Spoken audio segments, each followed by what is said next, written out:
हा यावेळी पहिल्यांदाच असं झालं की मान्सून खूप लांबलेला आहे.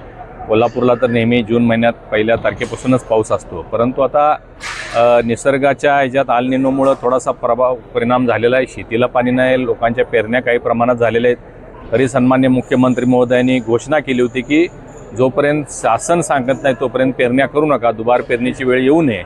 परंतु काही ठिकाणी झाले असतील. या आठवड्याभरात पाऊस येईल असा अंदाज आहे. शहराअंतर्गत आता वस्ती मोठी आहे, पाण्याचे स्तोत्र सगळे कमी होत चाललेले आहेत. त्यानुसार पाणी कपातीचं आव्हानसुद्धा महापौरांनी केलेलं आहे, मुख्यमंत्री महोदयांनी केलेलं आहे. आत्ता सध्या जी टंचाई भासते त्यासाठी कालच जनरल बॉडी झालेली आहे.